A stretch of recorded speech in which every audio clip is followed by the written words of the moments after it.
Hey my friends, so now we're going to talk about the aggregate functions in SQL. They are amazing if you are a data analyst or data scientist, where we usually use them in order to uncover insights about our data. So the aggregate functions, they accept multiple rows as an input, and the output of the aggregate function usually is one single value. So now we're going to go and cover first the basic aggregate functions in SQL. So let's go. So now in our database we have 4 orders and we have the sales informations for each one of them. So now one question that comes in our mind, what is the total number of orders in our business? So how many orders do we have? Now in order to do that, we use the function count, because what it does, it's gonna go and count the number of rows inside our table. So if you apply the count function on this data, SQL gonna go and start counting how many rows do we have. So the total number is 4, and in the output we will get 4. So as you can see, we don't really care about the content of the tables. SQL is just counting how many rows. So the number is not based on the sales informations or the orders. So this is how the count function works. Now we have another question and we say, I would like to find the total sales in our data, in our business. So that means we have to go and summarize all those sales that we have in the order. And for that we have the sum function. So if you go and apply the sum function, SQL gonna go and summarize all the sales and return at the end the total sales. In this example, it's gonna be 80. So as you can see, the aggregate function accepts multiple rows, multiple values, and the output gonna be one single value, the aggregated value. Now moving on, I would like to understand what is the average sales in our business. So it sounds simple. In order to do that, we're going to use the average function. So if you apply it on the sales, it's going to go and summarize all those values and divide it by the number of values. So you will get the average of 20. Now comes interesting question where you want to find what is the highest sales in my data. So for that, we can use the function max. So once you apply it, it's going to go and start searching for the highest value inside our table. So this time we are not really aggregating the data into something new. It's like searching for the highest value between multiple values. So in this example, we will get the 35 as the highest sales. Now, of course, if you want to see the lowest sales inside your business, you can use the min function. And if you go and apply it as well, the same thing, SQL gonna go and start searching for the lowest value in the sales. And in this example, it's gonna be the 10. So as you can see, guys, the aggregate functions is very simple, but yet very powerful. So it is really useful for insights in order to understand how well your business is performing. So now let's go to SQL in order to try those functions. Okay, so now we're gonna go and analyze the orders table inside our database by doing very simple aggregations. So let's start with the first task. It says find the total number of orders. So this time we are targeting the table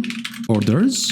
So let's just start with the select. So now we can see we have like 4 orders, and now we would like to have like one number. What we can do, we can go and say count star as total number of orders. So let's go and execute it. And with that, we got one number. It is the 4. This is the total number of orders. Now let's move to the second task. It says find the total sales of all orders. So this time we have to summarize all the sales values in one big value. So how to do it? We're going to use the function sum.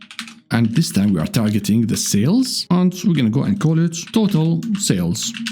So let's go and execute it. And with that, we have 80 as the total number of sales. So all the sales values are summarized in one big value. So as you can see, now we are exploring the business, right? We are understanding how many sales, how many orders. So this is really the basics of analytics in SQL. Now let's go to the second task. Let's find the average sales of all orders. So we're going to have average this time, the sales as average sales. Again, very simple. Let's go and execute it. Now the total sales is 80, but the average sales is 20. So all the values of the sales is summarized and then divided by the number of orders. So 80 divided by 4. And with that, SQL finding that 20 as an average. Now let's go and get interesting stuff. Let's go and find the highest sales of all orders. So what is the highest sales that happens in our business? In order to do that, you can use the function max sales as highest sales.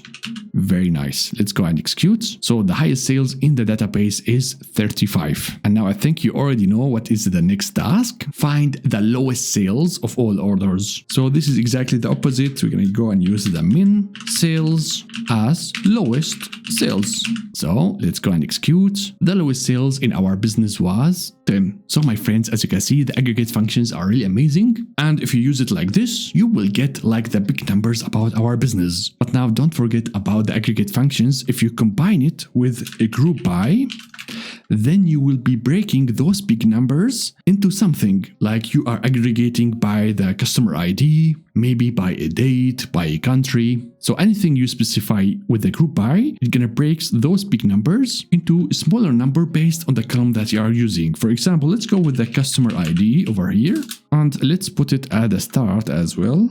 And now if you go and execute it, so now as you can see in the output, all those numbers are not anymore like big numbers. We drill down to more details based on the column that we have specified. So now we have for each customer the total number of orders, the total number of sales, the average sales, the highest sales, or the lowest sales. Of course, the data is very small, and those numbers are going to be more interesting if you have bigger data. So if you combine the aggregate functions together with the group by, you will break those big numbers into more details based on the column that you are grouping by. So now what you can do, you can go and apply those functions as well for the customers. There we have a score, and you can go and find the average score, the highest score, the lowest score, and then you can group up the data by the country, for example. So pause the video and do some aggregations on the table customers.